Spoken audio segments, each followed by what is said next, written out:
I remember the first time I voted, I was 18. Me and my mom, we walked down to the polling place. And on our way there, she's literally telling everybody that we're walking past that it's her baby's first time to vote. She's taking pictures before we voted, while we're voting, which I'm pretty sure is illegal, and even after we're voting. And I'll just never forget that. And I've voted in every election since. In 2019, for the first time ever, Millennials, which includes yours truly, will surpass the baby boomers as the largest voting bloc in the US. And with that comes a lot of power, especially since there's so much at stake in the 2020 election. The thing is, people under 30 tend not to vote nearly as much as people over 30, or like over 45 if we're really being honest. But if we don't vote, it means election results may not actually reflect what the largest generation of people actually want. Yikes. So, why don't younger generations vote as much as older people do? First of all, this isn't just another let's blame it all on millennials thing. Younger generations have always voted at lower rates, even before 1971 when the voting age was lowered from 21 to 18. And today, just under half of 20-somethings vote in general elections. But this was about the same amount of that age group that voted in 1980. So yeah, when baby boomers were in their 20s, they also didn't vote. And this isn't just an American problem. Most democratic nations around the world have a hard time getting young people to vote too. Take the United Kingdom, for example. Around only 40% of people ages 18 to 24 tend to vote in their general elections. Older generations love to say it's because young people are lazy, but that argument doesn't really hold up if you look at the fact that younger people today volunteer much more than older people and also tend to be more highly educated. So let's take a look at some theories because the lazy one just isn't playing anymore. For one thing, people under 30 are much less likely to own property or have children, so there's less incentive to vote on issues like school boards or property taxes, issues that bring a lot of people to the polls. Another theory has to do with the major change in the American public school curriculum that took place after the politically charged years of the Vietnam War. Before the late 60s, most schools offered civics courses, where students will learn the ins and outs of how our government works. While most states still offer some type of civics course, I took a class called government in my senior year, it's typically just a single semester, and only a small handful of states mandate that you pass a civics test to graduate high school. The movement away from civics courses has left a major gap in education. A 2016 survey found that only 26% of Americans can name all three branches of government. Social studies classes provide important background on historical events, but not much about how we as citizens can participate and exercise our political power by voting, volunteering, and advocating for causes we believe in.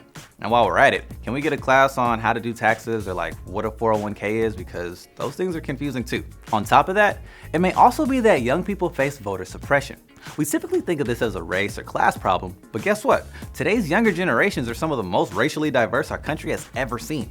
And for obvious reasons, young people tend to have a lot less money than older people, which can make it a lot harder to vote, especially if you have to work multiple jobs and can't get the day off to actually go to the polls, or don't have the time to research about which candidates and policies you want to support, or if you simply don't have a car to get to your polling station, which in some areas can be really far from home. And another major problem is that most young voters are totally dissatisfied with both major political parties right now. A 2016 poll found that only 28% of young adults feel like the two parties accurately represent the interests of the American people. Even though there are other parties in the US, they tend to be very fringe, so if you don't like the two major political parties, you probably won't like their candidates either. And therefore, you have less incentive to vote.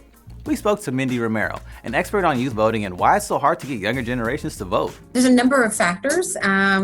One is the fact that candidates and campaigns do very little outreach to young people. They're seen as not likely voters. They, in any given election, don't get that outreach or that mobilization, and it becomes a vicious cycle because, of course, then they won't turn out, and it just continues. Very much related to that is that because young people aren't outreached to, the types of issues and topics, policies that candidates and campaigns are discussing are usually almost always for older voters. They're not talking about issues for young people because they're not trying to turn young people out to vote. So yeah, guys, voting's kind of a big deal. But there are a lot of other ways to be politically active, especially if you're not old enough to vote. There are things like protests, contacting public officials, boycotting, posting to blogs and social media, volunteering and signing petitions. Our generation is not about sitting around and waiting for change to happen, despite the stereotypes out there. For example, one study out of UCLA found that college freshmen in 2015 were way more likely to be engaged in student activism and protest than most freshman classes before them.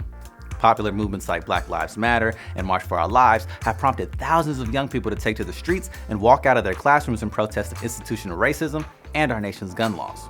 Social media has played a big role in these movements, and the hashtags are almost everywhere. And even when it comes to younger people voting, there seems to be some hope. According to an ongoing national poll, 37% of 18 to 29-year-olds say they are definitely planning to vote in the upcoming 2018 midterm elections, which is a significant increase from the 23% who voted in the 2014 midterms. This trend will hopefully continue, especially as we start to see more and more candidates who both look like us and can speak to issues we care most about, like 28-year-old Alexandria Ocasio-Cortez, who is running for Congress in New York and, if elected, will be the youngest woman ever elected to Congress. Or John James, a 37-year-old African-American Republican who is running for U.S. Senate in Michigan. So, what will make you excited to vote? How do you think the system could change to make it easier for young people to exercise this basic democratic right? Let us know in the comments below. Oh, and if you want to go ahead and register to vote, there's info on how to do that in the description below. And if you're down with this video, check out 2 other videos, one that breaks down gerrymandering and another about free speech on college campuses. And as always, please like and subscribe. I'm Myles, and I'm gonna go do some research on the ballots this year. Till next time.